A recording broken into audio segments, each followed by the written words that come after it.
Hello guys, నా పేరు ప్రేమ్. నేను చాలా సంవత్సరాల నుంచి వర్కౌటే చేస్తున్నాను. బట్ కన్సిస్టెంట్గా ఎప్పుడు లేను. అంటే డైట్ విషయంలో కానీ అండ్ సేమ్ టైం జిమ్కి వెళ్ళడంలో కానీ కన్సిస్టెంట్గా లేను. బట్ పాస్ట్ ఒక 7 monthస్గా నేను కన్సిస్టెంట్గా చేస్తున్నాను. But I'm doing heavy weight training. Actually high intensity work out అంటారు కదా, మైక్ మెన్జర్ సజెస్ట్ చేశాడు. అది నేను ట్రై చేశాను. నోటీస్ చేసింది ఏంటంటే సిగ్నిఫికెంట్ మజిల్ గెయిన్ అనేది లేదు, కానీ స్ట్రెంగ్త్లో చాలా ఇంక్రీజ్ అనేది వచ్చింది. And at the same time ఏంటంటే ఇంజురీ అయ్యే ఛాన్సెస్ కూడా చాలా ఎక్కువ. రీసెంట్గా నాకు ఒక 2 weeks బ్యాక్ ఎల్బో చిన్న ఇంజురీ అయింది ట్రైసెప్ పవర్ హెడ్ ఎక్స్టెన్షన్ చేస్తున్నప్పుడు. ఎందుకంటే హెవీ వెయిట్ అనేది ఇంక్రీజ్ చేస్తుంటాం ఇంటెన్సిటీతో పాటు, రెపిటేషన్ అనేది తక్కువ చేస్తాం according to the high intensity training method. But ఏంటంటే తర్వాత నాకు ఏం తెలిసిందంటే ఆ మెథడ్ అనేది ఓన్లీ ఎన్హాన్స్డ్ వాళ్ళకే పనికి వస్తుంది, న్యాచురల్ వాళ్ళకి అది పనికిరాదు. ఎందుకంటే మైక్ మెన్జర్ అనే అతను కూడా ఎన్హాన్స్డే, ఈజ్ నాట్ న్యాచురల్. అండ్ ఆయన ట్రైన్ చేసిన వాళ్ళందరూ కూడా ఎన్హాన్స్డే. ఎగ్జాంపుల్ డోరియన్ యේట్స్, మీకు తెలుసు కదా, మిస్టర్ ఒలింపియా, ఫోటో ఉంటుంది పక్కన చూడండి. వాళ్ళందరూ ఎన్హాన్స్డే. న్యాచురల్గా మనం మజిల్ బిల్డ్ చేయాలంటే ఆ హై ఇంటెన్సిటీ మెథడ్తో చాలా కష్టం అండ్ చాలా difficult and next the impossible అని చెప్పచ్చు. ఈ రోజు నేను స్టార్ట్ చేయాలనుకుంటున్నాను. ఒక 1 year గోల్ పెట్టినాను నేను. 4 months వచ్చి బల్క్ చేద్దాం అనుకుంటున్నాను. నా వెయిట్ వచ్చి 83.5 ఉంది రఫ్గా. బల్క్ నేను 90 వరకు తీసుకెళ్ళి 90 kgs వరకు తీసుకెళ్ళి 4 monthsలో నెక్స్ట్ 4 months కట్ చేద్దాం అనుకుంటున్నాను. అంటే కట్కి 4 to 6 months పట్టచ్చు. బల్కింగ్లో మనం ఫాస్ట్గా గెయిన్ అవ్వచ్చు, కానీ వెయిట్ లాస్ అనేది చాలా కష్టం, స్లో అవుతుంది. నెక్స్ట్ రిమైనింగ్ 3 to 4 months నేను బాడీ రికంపోజిషన్ చేస్తాను. ఫస్ట్ ఒక 8 months అయిన తర్వాత కానీ మనకి బాడీ రికంపోజిషన్ ఎలా చేయాలి అనేది మనకు ఐడియా రాదు. So that was my plan. And August 2nd రోజు 2026 నేను ఈ వీడియో ఇవన్నీ రికార్డింగ్ ఎందుకు చేస్తానంటే, నేను నార్మల్గా గోల్ పెట్టుకొని చేశాను అనుకోండి, ఇలా చేద్దాం అనుకుని, అది కంటిన్యూగా చేస్తాను లేదు నాకు కూడా తెలియదు. ఇలా వీడియో తీసి పెట్టుకోవడం ఏంటంటే ఫ్యూచర్లో నేను చూసుకోవడానికి, మీరు ఎవరో చూసినా చూడకపోయినా నేను చూసుకోవడానికి ఉపయోగపడుద్ది. అండ్ నా ప్రోగ్రెస్ నేను ట్రాక్ చేసుకోవడానికి ఉపయోగపడుద్ది. And at the same time కొంచెం అకౌంటబిలిటీ ఉంటుంది. నేను డైట్ కూడా చూపిస్తాను ఈసారి, ఈ రోజు నుంచి. అంటే నేను ఆల్రెడీ 2 months నుంచి ఫాలో అవుతున్నాను. అండ్ ఈ రోజు నుంచి డైట్ కూడా ఏం తింటున్నానో అన్నీ చూపిస్తాను. నెక్స్ట్ వీడియోలో మీకు తెలుస్తుంది. చెప్పగా ట్రాన్స్ఫర్మేషన్ 1 year అనుకుంటున్నాను. First 4 months gaining, next cutting, next recomposition, 4-4-4. Fitness అనేది మనం కండలు పెంచి ఒకళ్ళని కొట్టడానికో మనం షో ఆఫ్ చేయడానికో కాదు. ఫిట్నెస్ అనేది ఏంటంటే మనం ఓవర్ ద పీరియడ్ ఆఫ్ టైంలో మనకి 40 to 50 ప్లస్ తర్వాత మనం మజిల్ని గెయిన్ చేయలేము. హ్యూమన్ బాడీ అప్పటి వరకు ఉన్న మజిలే మనల్ని ప్రిజర్వ్ చేద్ది తర్వాత నుంచి ఆఫ్టర్ 50. ఓకేనా?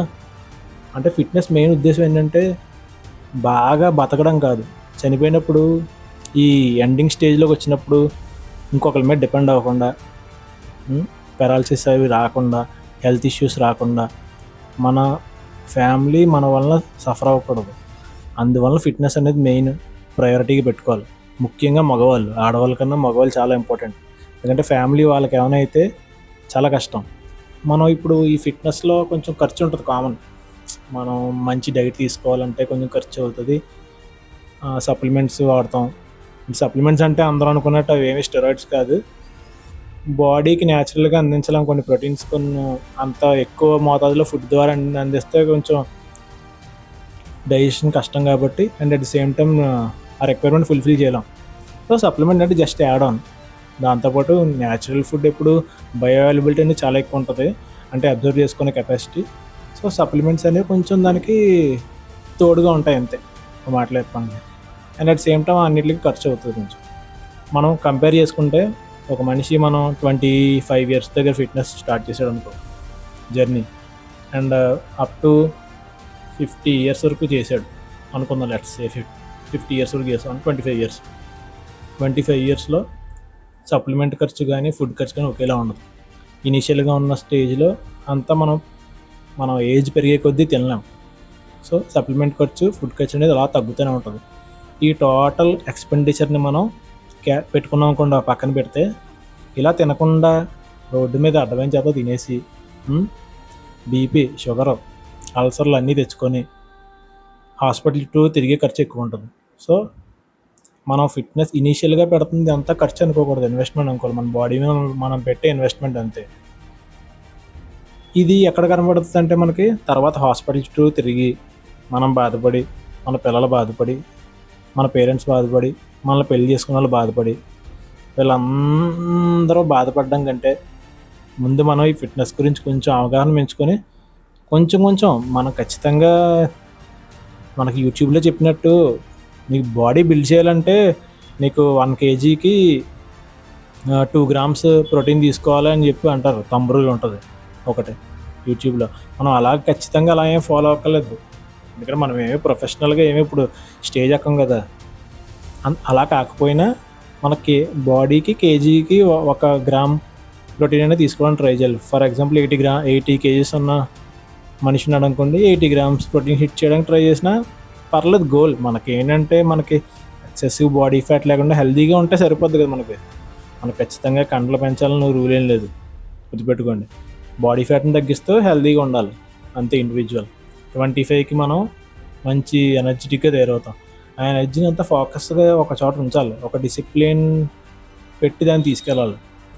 అలా తీసుకెళ్ళాలంటే ఎనీ స్పోర్ట్స్, ఫిట్నెస్ అనే కాదు, ఎనీ స్పోర్ట్స్ మనం కొంచెం హాబీగా కానీ ప్యాషన్గా కానీ మార్చుకొని ఆడుతూ ఉండాలి. ఫిట్నెస్ కూడా అంతే, ఫిట్నెస్ కూడా ఒక హాబీ లాంటిదే.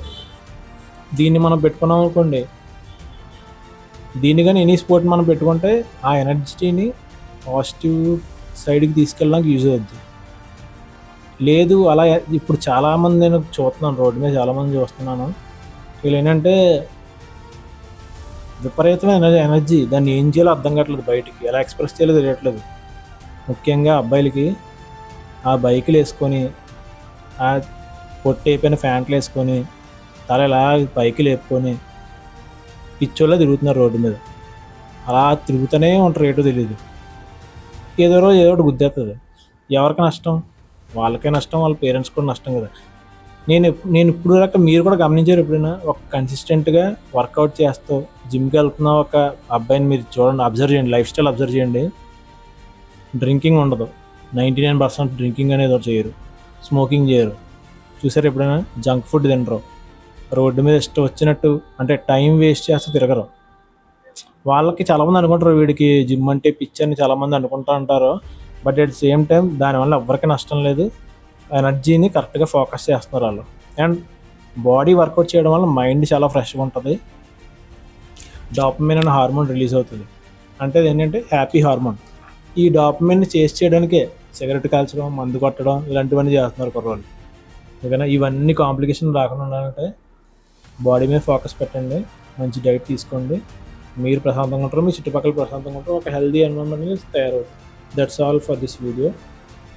అండ్ ఈ వీడియో మీకు నచ్చితే లైక్ చేసుకోండి, షేర్ చేసుకోండి, సబ్స్క్రైబ్ చేసుకోండి. ఇవేం చెప్పను నేను, ఎందుకంటే ఇది నా కోసం నేను తీసుకుంటాను.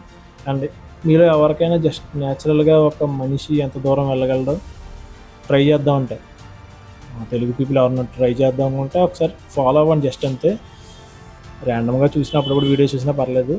అంటే డైలీ నేను పోస్ట్ చేయలేకపోవచ్చు, బట్ ఆల్టర్నేట్ డేస్ మాత్రం పెడతాను వర్కౌట్ వీడియోస్. అవి కూడా ఇప్పుడు నేను చేయబోయేది ఏంటంటే హై వాల్యూమ్ ఎక్కువ పెంచుతాను ఇప్పుడు, ఇంటెన్సిటీ తగ్గించి.